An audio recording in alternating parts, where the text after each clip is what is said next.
ensonga ezatawukanya ne andi tezaali za kivulu oba management yaffe ensonga twazirambika bulungi enjawulo yali mu kirooto kyetwali tutambuza ffe nga group wamu ne management eyo.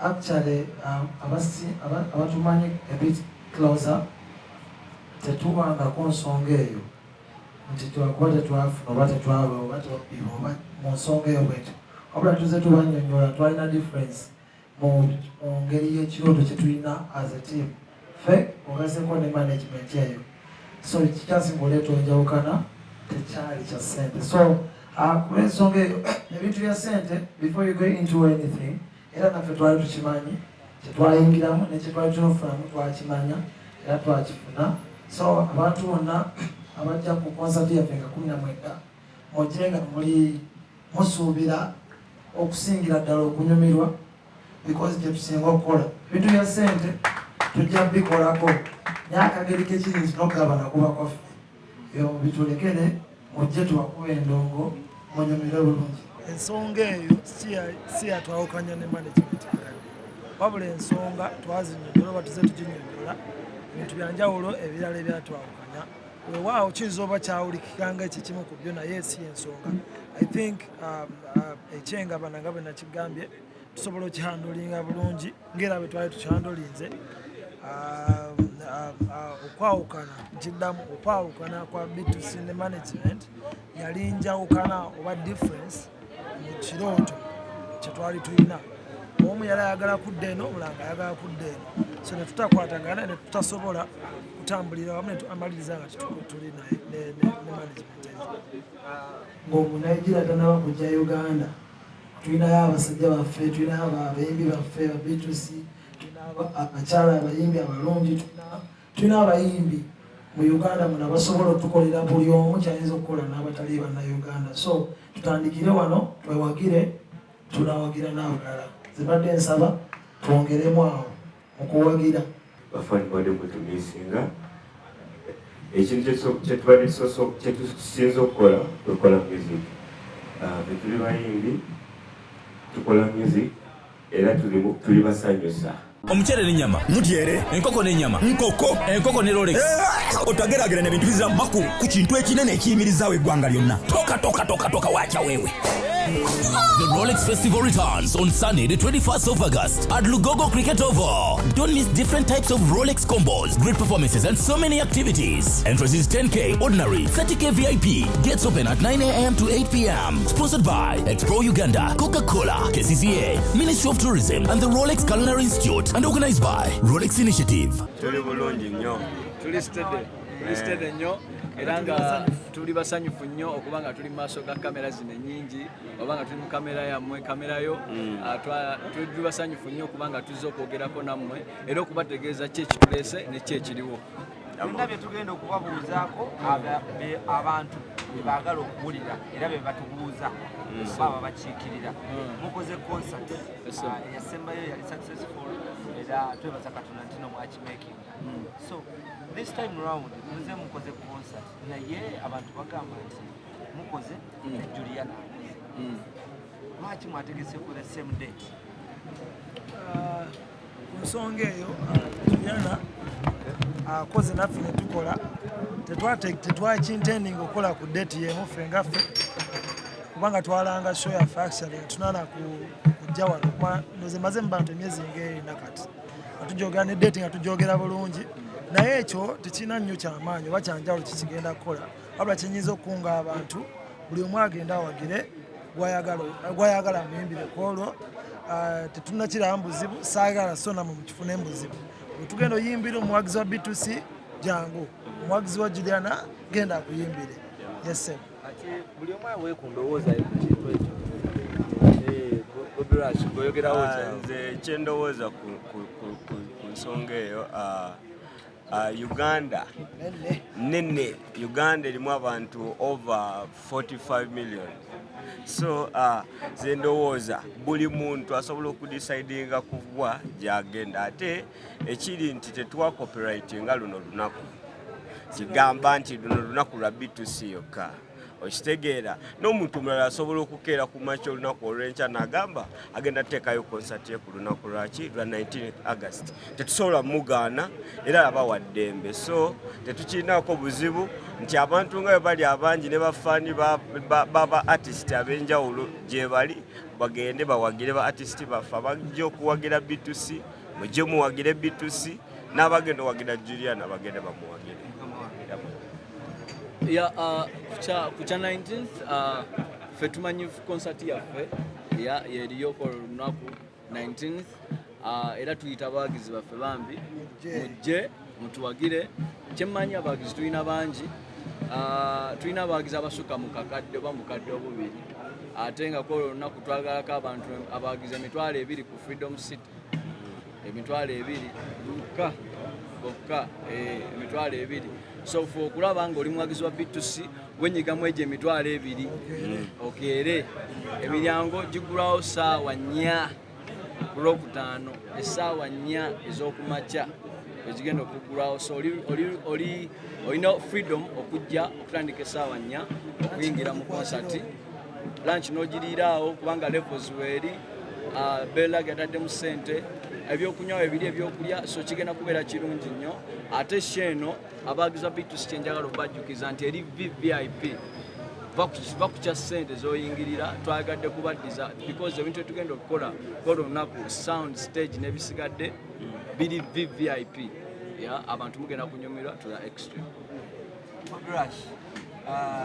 Ekivvulu kino mugenda kuba nti mukola ku Freedom City oba mugenda kukola? Ekivvulu kino kitandikidde ku Freedom City nga 19 August. Kyeyongereyo Jinja nga 2 ku Transafrica, tugende Luweero nga 21 mu kisaawe, kati tuveewaawo nga nnaku z'omwezi 26 Lukaya, then 27 Mbalala, then 28 Kalisizo. So mujje yeyo tuwa yaffe gye twasaliddewo abafaani baffe bajje batuwagire mu bifo ebyo. So oba olinawo oli mu kitundu kyenjogedde bane tukusaba ojje owagire B2C mu nnaku ezo. Mr. Julio, twagala okiralifayinge ensonga omukulu Victor yo gye yayogeddeko okuba nti nno ekivulu ekyasembayo mmwe mwayawukana ne management olw'ensonga ye ng'abana yagaana. Ensonga eyo nga bwe nadde nagambyeko era kwongera kukinyonnyola nti ensonga eyo si yatwawukanya ne management wabula ensonga twazinyonnyola oba tuze tuginyonnyola ebintu byanjawulo ebirala ebyatwawukanya. Weewaawo kiyinza oba kyawulikika nga ekyo kimu ku byo naye si ensonga. I think ekyengabana nga bwe nakigambye tusobola okihandulinga bulungi ng'era bwe twali tukihandulinze. Okwawukana nkiddamu, okwawukana kwa B2C ne management yali njawukana oba difference mu kirooto kye twali tulina. Omu yali ayagala kudda eno, omulala ayagala kudda eno, so ne tutakwatagana ne tutasobola kutambulira wamu ne tuamaliriza nga tuli ne management ezo. Mr. Julio, ani? Omanyi ombuzaabuzaamuko katono. Ebiseera ebyo mwali mukozesa erinnya B2C era nga lyamaanyi nnyo, but watuukawo ekiseera ne mwagala okukyusa erinnya ne mweyita Kampala Boys. Lwaki mwetumaka Kampala Boys? B2C ekyali B2C era B2C tosobola kikozesa abantu balala wonna okuleka ffeffekka. Tewali erinnya eryo liri copyrighted era nga oyinza osibibwa ng'olikozesezza mu kintu kyonna ekirala. Kampala Boys was just a spice to add on. Tweyita ba Kampala Boys, God's Last Bones, tweyita ba B2C Soldiers. Osobola okweyita nga oyinza okweyita nti nze nzaani onoyongerako kino otegeera. So kwali kwongerako bwongezi ate abantu ne bakimbracinga bulungi ne bakifuna bulungi Kampala Boys. Tetukirinaako buzibu otusobola tuyita Kampala Boys tusinga kikozesa ddala nga tuli bweru wa Uganda. Kubanga bwe tubeereyo mu award Afrima biki bagamba B2C Soldiers aka Kampala Boys from Uganda, kitusoundingira bulungi, kitunyumira ate kitegerekeka mangu. Tusembeza fani omuntu atatumanyi ategeere B2C ategeere Bobby Lash yani ategeere Julio yani ategeere Mr. yani ngera tubakakasa kwolwo olunaku ogenda mmanya mukyala wange omanye mami wange omanye dade wange omanye abantu omanye family zaffe zonna. In other words tugikoze kutegeeza bafani baffe kubalaga wa gye tuvudde na wawe tuli. Abantu tebalwane kweri mu kikulu. Security egenda okuba buli muntu ayagala okuteeka obuleeta obujagalalo. Bamama baffe tebalina dde obuzibu tebasobola dde okulwana bafamire. Abakyala baffe teri agenda kulwana kubanga era bakimanyi nti buli omu alina waafuniramu.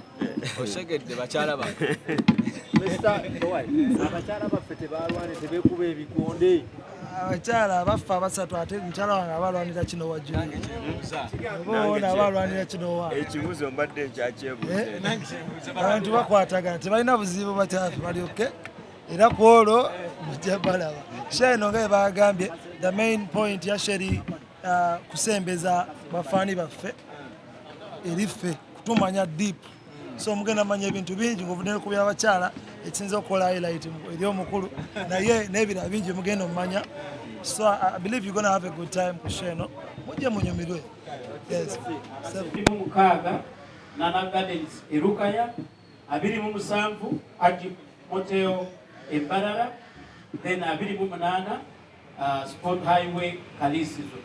Njagala okuddamu okwaniriza bannamawulire concert yeno eri promoted by Barunywa Promoters nga bakoze buli kisoboka okubeera nti bakwasaganya concert yeno era njagala okubategeeza nti tufunye okwetonda okuva ku police tebasobodde kuweereza representative but twamaze emisoso gyonna conditions zonna ziri fulfilled era security egenda kubeera very tight but polite. So njagala okukakasa abadigize nti mujje mu bungi nga mumanyi nti obukuumi weebuli.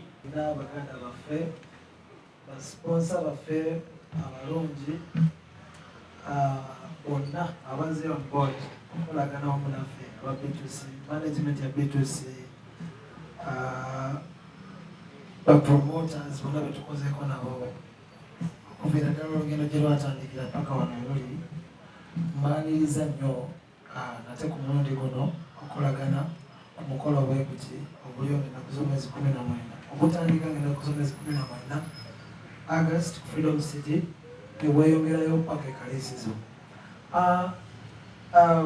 Ensonga ya kwebaza oba yakutegeeza abantu ffe nga bayimbi n'ebitukwatako byonna in regards to the concert tuli extremely ready.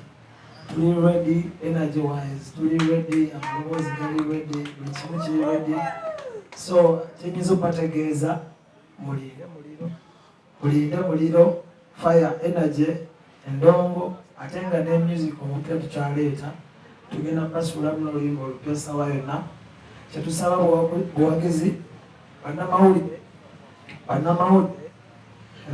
bannamawulire kyenyinza okubajjukiza mwe mutandikirwako okutegeeza abantu ebintu bye mwagala bategeere.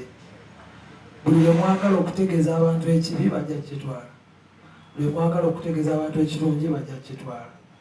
So ebiseera ebisinga ku mirimu bwegiti nga talent because tukolera abantu tuyimbira abantu so si bisolo. Abantu abo ebiseera ate nga naffe tuli bantu abantu abo ebiseera ebisinga bwemba mubategeeza ate mutuuka ku kintu nga kyammwe nga B2C tuli basajja Bannayuganda mukisoosowaze mugeremu mutegewo embeera abantu bategere nti ate ng'omunayigira tanaba kujja Uganda tulinayo abasajja baffe tulinayo abayimbi baffe ba B2C tulinayo abakyala abayimbi abalungi tulinayo abayimbi mu Uganda muna basobola okutukolera buli omu kyayinza okukola n'abatali Bannayuganda. So tutandikire wano twewagire tunawagira n'abalala zibadde nsaba twongeremu awo okuwagira emunajja Freedom City nejjula emunajja bifu byonna nejjula n'abalala bajja tegeera nti tulina abayimbi mu ggwanga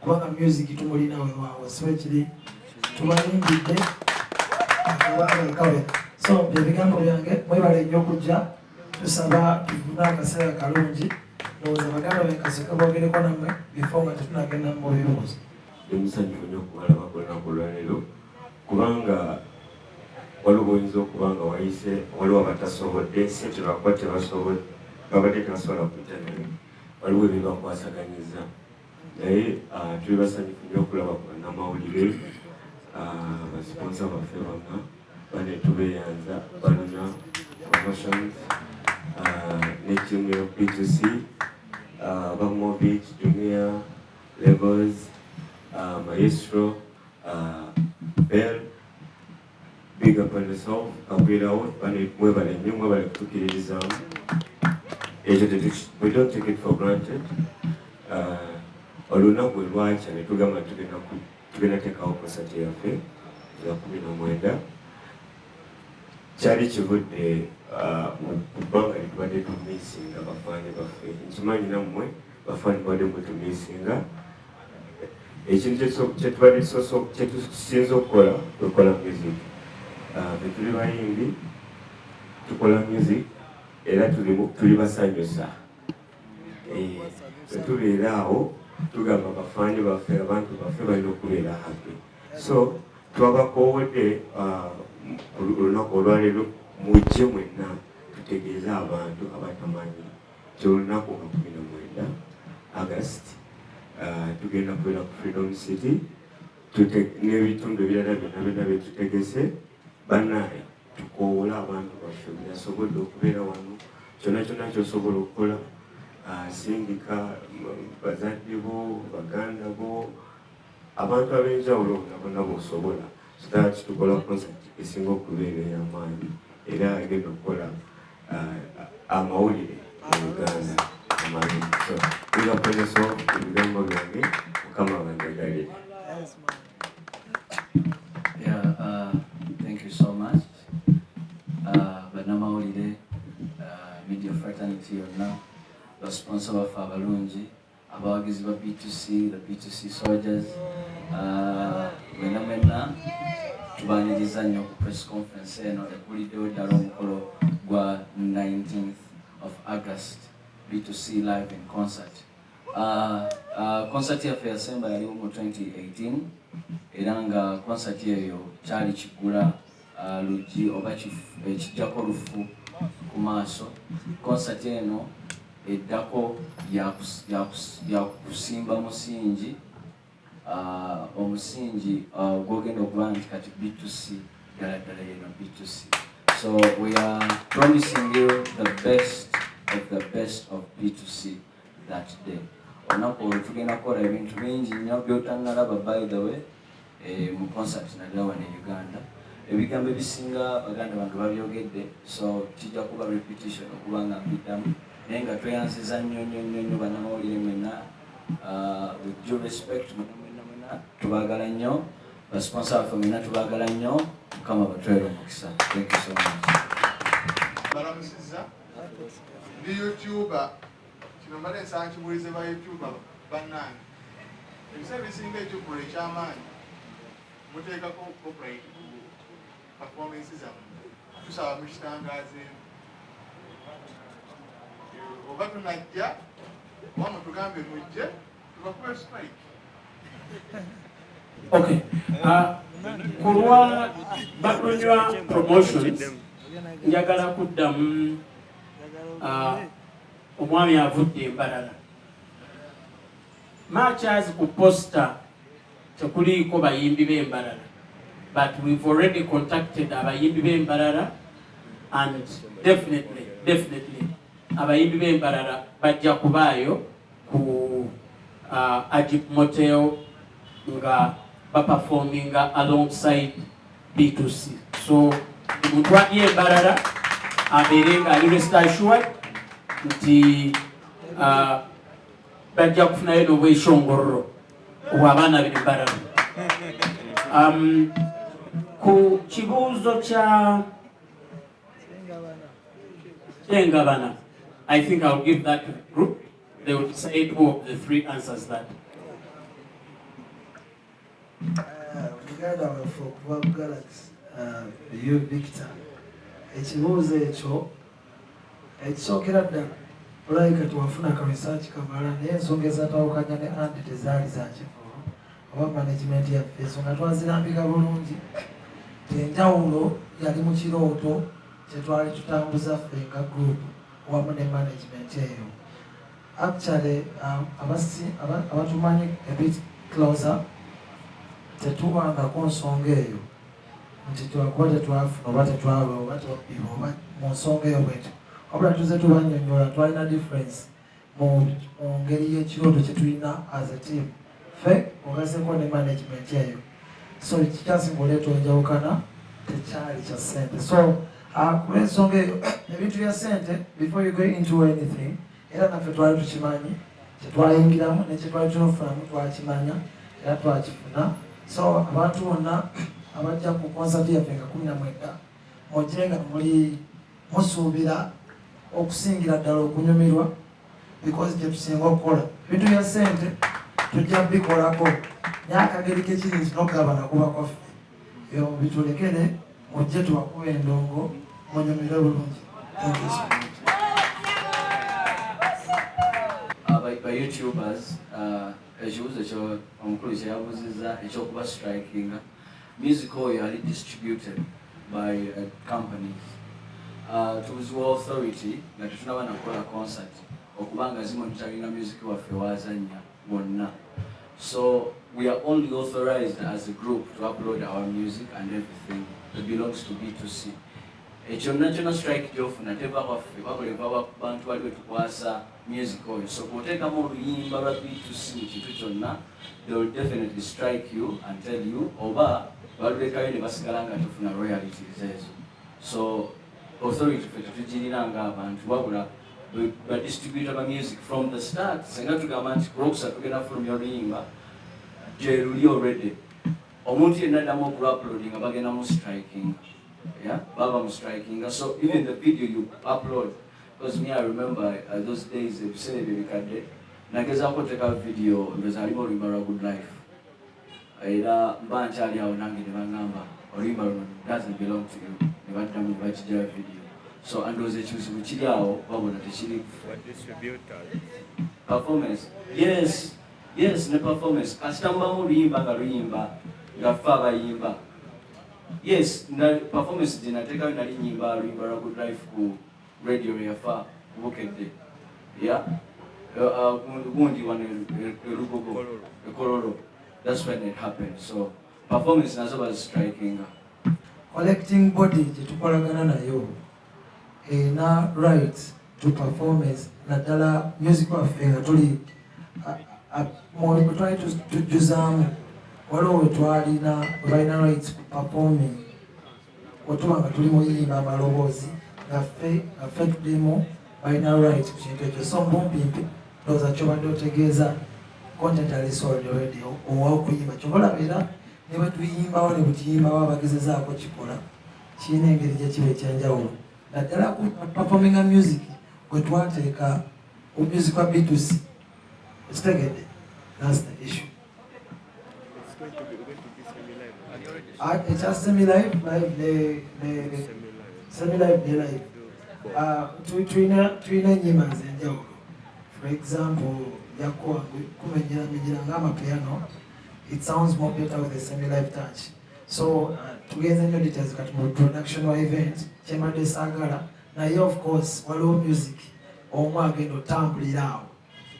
Exactly. So nekiri kyegambi the whole thing is the music, the performance really sold to a particular collecting body. About YouTube, you can organize with a promoter and have access to the backstage. We can do something for the YouTubers. Omanyi problem eriwo bannayuganda gye tulina twagala nnyo tulimba. Oyagala omuntu agambe ky'oyagala toyagala kugamba mazima. The worst thing any YouTuber here wants is to distract. Omuntu agambye ekituufu, they don't have the rights to the music. Okay, tugende kukiddako. Nze mbawaddeyo option ennyangu. You can get content from these guys in so many other areas. Okay?